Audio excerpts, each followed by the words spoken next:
வாழ்க வளர்க. போ. வணக்கம் ஐயா. நீ நல்லா இருப்பா.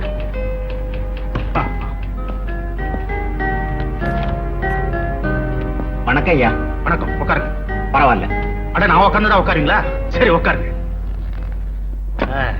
ஸ்கூட்டர் ஒன்று அனுப்பிச்சேன். எப்படி ஓடுது? உங்க தயவால தான் பையன் கரெக்டா இந்த காலேஜுக்கு போயிட்டு இருக்கான். ஷாப்பிங் காம்ப்ளெக்ஸ் கட்டுறதுக்காக பிளான் அனுப்பிச்சிருந்தேன். 2 மாசம் ஆகுது, இன்னும் அப்ரூவல் ஆகல. இது விஷயமா நானே வந்து உங்களை பார்க்கலான் இருந்தேன். அந்த இடத்துக்கு பர்மிஷன் தரவங்க சாரதான்னு ஒரு பொம்பளை. நேர்மையானவங்க, உழைக்க தெரியாதவங்க. பிளான் அப்ரூவ் பண்ண மாட்டேங்கிறாங்க. சரி, சாரதாவோட விலை எவ்வளவு? யாருமே வாங்க முடியாது. அடப்போயா, கரு வளர்றதுக்காக கர்ப்பப்பைய வாடகை கொடுக்கிற காலம் இது. சரி சரி, அந்த பொம்பளை கூப்பிடு.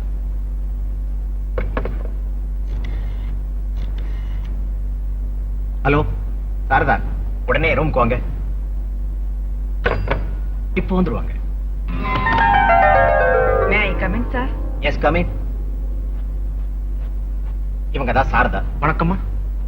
சார் மல்டி மில்லியனர், ஏபி கன்ஸ்ட்ரக்ஷனுடைய ப்ரொப்ரேட்டர் மிஸ்டர் விஸ்வநாதன். எனக்கு தெரியும். அப்ப நானும் விஷயத்துக்கு வந்துடுறேன். ஷாப்பிங் காம்ப்ளெக்ஸ் கட்டுறதுக்காக ஒரு பிளான் அனுப்பிச்சிருந்தேன். எதுக்காக இன்னும் பிளானை சாங்ஷன் பண்ணாம இருக்கீங்க? சார் சொல்லிருப்பாரு, அந்த இடம் கவர்மெண்ட்ல ஏழைங்களுக்காக பட்டா போட்டு கொடுத்த இடம். பல பினாமி பேர்ல நீங்க அந்த இடத்தை உங்களுக்கு சொந்தமாக்கி இருக்கீங்க. அதனால்தான் அங்க ஷாப்பிங் காம்ப்ளெக்ஸ் கட்ட அனுமதி கொடுக்கல. இதோ பாருமா, இதெல்லாம் எனக்கும் தெரியும். ஒரு காரியத்தை செய்யறப்போ அதனால என்ன நன்மை இருக்குன்னு மட்டும்தான் பார்க்கணும். மற்றதை பத்தி கவலையே படக்கூடாது. பணக்காரன் இருக்கான என்னைக்குமே ஏழைகளை பத்தி கவலையே படமாட்டான். நீயே ஒரு ஏழை, நீ எதுக்கு கவலைப்படுற? ஏழையோட சிரமம் இன்னொரு ஏழைக்கு தான் தெரியும். உன்னை பணக்காரியா மாத்தி காட்டுற. இதோ பாரு, நீ பேசுற தத்துவம் கேட்கறதுக்கு நல்லா இருக்கும், நடைமுறை வாழ்க்கைக்கு ஒத்து வராது. பேசாம பிளான சாங்ஷன் பண்ணிடு. இதோ பாரு, இது வரைக்கும் எவ்வளவு சம்பளம் வாங்கிருப்பேன், இனிமே எவ்வளவு வாங்குவேன், ஒட்டு மொத்தமா சேர்த்து போய் கொடுத்துறா.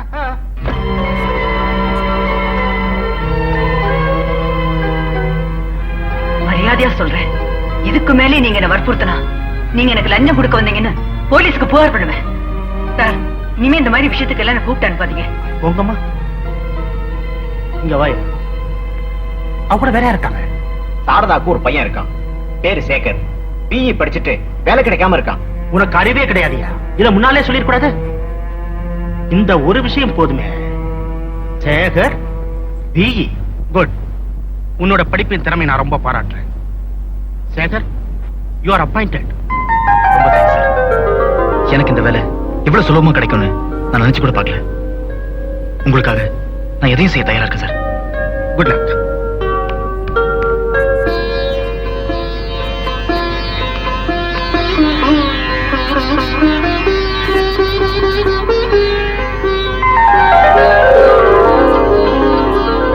என்ன ஆசீர்வாதம் பண்ணுங்கம்மா. எனக்கு வேலை கிடைச்சிருச்சு. நல்லா இருப்பா. நான் பட்ட கஷ்டமெல்லாம் மீன் போகல. இந்த வார்த்தையை கேட்கறதுக்கு எவ்வளவு சந்தோஷமா இருக்கு தெரியுமா? உனக்கு 2 வயசு இருக்கிறப்பவே உங்க அப்பா நம்மளை விட்டு போயிட்டாரு. தனி பொம்பளையா நின்னு போராடித்தான் உன்னை வளர்த்த.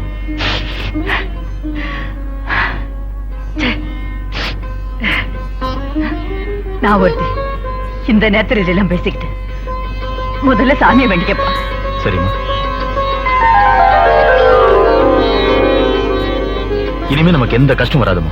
கூடிய சீக்கிரம் ஒரு பிளாட் வாங்க போறேன். நீங்க கூட இனிமே வேலைக்கு போகணும்னு அவசியமே இல்ல. இல்லப்பா, என்னுடைய வருமானத்திலே குடும்பம் நடக்கட்டும்.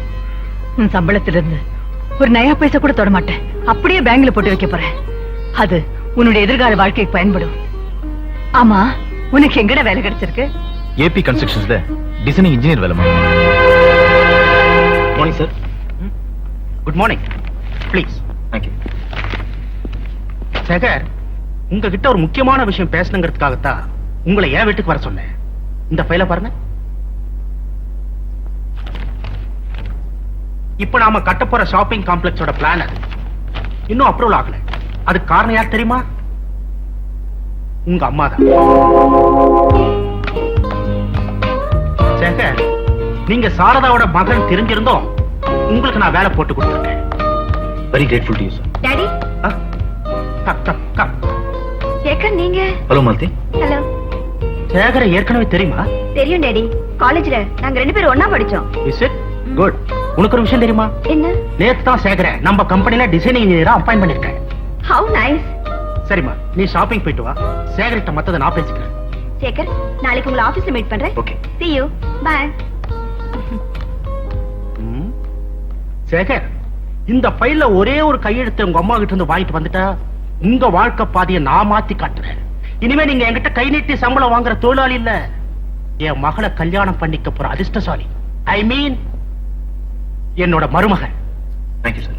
நான் இப்ப வாங்கிட்டு வந்துடுறேன் சார். Good good. முடியாது. என்னால கையெழுத்து போட முடியாது. என்னை பத்தி நல்லா தெரிஞ்சிருந்தோம். என்கிட்ட கேட்க எப்படிடா மனசு வந்தது? அந்த விஸ்வநாதனுக்கு வேலை போட்டு கொடுத்துருக்கான்னு சொன்னப்பவே சந்தேகப்பட்டேன். இதுக்காகத்தான் இருக்கும்னு. உன்னுடைய படிப்புக்கும் திறமைக்கும் கிடைச்ச வேலைன்னு சொல்லி நீ சந்தோஷப்பட்டப்போ அந்த சந்தோஷத்தை கெடுக்க வேண்டாமேன்னு தான் நான் பேசாம இருந்தேன். இப்போ அந்த சந்தோஷத்தை கெடுத்துறாதுமா. இதனால எனக்கு ஒரு பெரிய வாழ்க்கை அமைய போகுது. தயவு செய்து கையெழுத்து போடுமா. குறுக்கு வழியில போய் தான் எதையும் சாதிக்க முடியும்னு நினைக்கிறியா? அதனால உன் வாழ்க்கை தாண்ட அழிஞ்சு போகும். அதுக்கு நான் காரணமா இருக்க மாட்டேன். நேர்மையா வாழறது தாண்ட நிம்மதியா இருக்கு. பெரிய நேர்மை. உன் நேர்மை எனக்கு என்ன பண்ணுச்சு? நானே படிச்சேன், நானே வேலை தேடிட்டேன். நான் படிக்கிறப்போ என்கிட்ட 2 ட்ரெஸ் தான் இருந்தது. ஒரு ட்ரெஸ் துவச்சு போட்டுட்டு அடுத்த நாள் மழை வரக்கூடாதுன்னு சொல்லி தெய்வத்திட்ட வேண்டுவேன். அதை பத்தி நீ கவலைப்பட்டியா? நான் காலேஜ் போறப்ப ஹோட்டல்ல சாப்பிடாத, உடம்பு கெட்டு போயிடுன்னு தினமும் தயிர் சாதம் கட்டி கொடுப்பேன். பசங்க பார்த்தா கிண்டல் பண்ண போறாங்களேன்னு தனியா மரத்தடியில் ஒளிஞ்சு சாப்பிடுவேன். இதெல்லாம் உனக்கு எங்க தெரிய போகுது? என் கூட படிக்கிற பசங்க எல்லாம் ஊட்டி கொடைக்கானல் டூர் போவாங்க. நீ அங்கெல்லாம் போவாத, குளிர் ஜாஸ்தி, உடம்பு கொத்துக்காதுன்னு சொல்லுவேன். முதல்ல அதெல்லாம் பாசத்துல சொல்றேன்னு நினைச்சேன். அதுக்கப்புறம் தான் தெரிஞ்சது எல்லாம் உன் கையால் ஆகத்தானு. நிறுத்துடா. சொந்த பந்தன் இல்லாம, புருஷன் இல்லாம, தனி பொம்பளையா இருந்து நானும் வேலைக்கு போய் உன்னையும் படிக்க வச்சு ஆளாக்குறதுக்கு எவ்வளவு கஷ்டப்பட்டிருப்பேன். என்ன பார்த்தா கையால் ஆகாதவன்னு சொன்னேன். நானா கஷ்டப்பட சொன்னேன்? நீயே பெத்த, நீயே கஷ்டப்பட்ட. என்ன எதுக்காக பெத்த?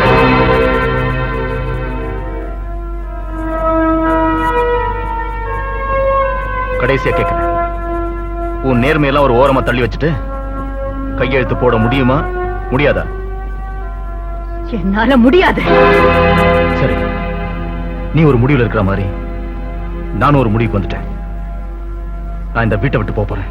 எப்ப நீ என்ன கையால் ஆகாதவன்னு சொன்னியோ, எனக்கு ஏன் பெத்தேன்னு கேட்டியோ, அப்பவே நீ என்னை விட்டு ரொம்ப தூரம் போயிட்ட. எங்க இருந்தாலும் நல்லா இரு. சேகர், இந்த வீட்டுல இருந்து உனக்கு என்ன வேணாலும் எடுத்துட்டு போலாம். ஆமா, இங்க இருந்து எடுத்துட்டு போறதுக்கு என்ன இருக்கு?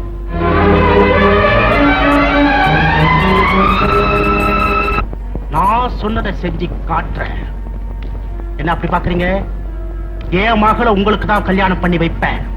எனக்காக பெத்த தாயை தூக்கி எறிஞ்சிட்டு வந்திருக்கீங்க. சாரதாம்மா, அன்னைக்கு மிஸ்டர் விஸ்வநாதன் பிளான அப்ரூவ் பண்ணி தர மாட்டேன்னு சொன்னீங்க. இன்னைக்கு உங்க பையனையே அப்ரூவ் பண்ணி தந்துட்டீங்களே. அன்னைக்கு அவர் கொடுத்த பணத்தை வாங்க மாட்டேன்னு சொன்னீங்க. இன்னைக்கு அவர் பொண்ணையே வாங்கிட்டீங்களே. என்ன சார் சொல்றீங்க? உங்க பையனுக்கும் மிஸ்டர் விஸ்வநாதன் பொண்ணு மாலத்திக்கும் நாளைக்கு கல்யாணம். எனக்கு இன்விடேஷன் வந்திருக்கு. இத பாருங்க பாருங்க.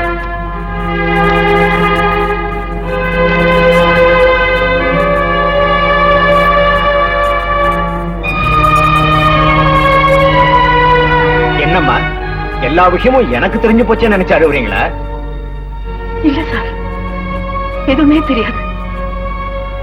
அதை நினைச்சுதான் அழறேன். எனக்கு இன்விடேஷன் அனுப்பல. இந்த இன்விடேஷன்ல உங்க அப்பா பேரை கூட போடல. ஆனா நான் வாங்கி கொடுத்த பிங்கிற பட்டத்தை மட்டும் போட்டுட்டு இருக்கான். அதையாவது போட்டுட்டானே. பரவாயில்ல, எங்க இருந்தாலும் நல்லா இருக்கட்டும்.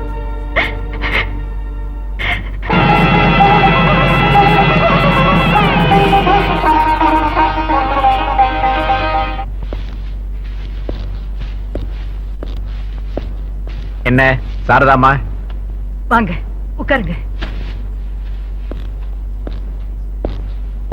உங்களை பார்த்தா ரொம்ப பாவமா இருக்கு. யாருமே இல்லாத அனாதை மாதிரி இருக்கீங்க. அனாதை மாதிரி இல்ல, அனாதேதான். என்ன செய்யறது, எல்லாம் என் தலையெழுத்து. அது சரி, நான் தான் அப்பப்போ ஏதோ வந்து நியூஸ் கொடுத்துக்கிட்டு இருக்கேன். ஆமா, உங்களுக்கு பேர குழந்தை பிறந்திருக்கு தெரியுமா? எனக்கு பேரம் பிறந்திருக்கனா? என்ன சார் சொல்றீங்க? போச்சுடா. இதுவும் தெரியாதா? பேர பிறந்து இன்னைக்கு பேர் சூட்டு விழா. அதுக்கு தான் நான் போயிட்டு வரேன். விஜய்னு பேர் வச்சிருக்காங்க. விஜய் பேர் அசப்பல அப்படியே உங்கள மாதிரியே இருக்கான். கொழு கொழுன்னு பார்க்க 2 கண்ணும் போதாது.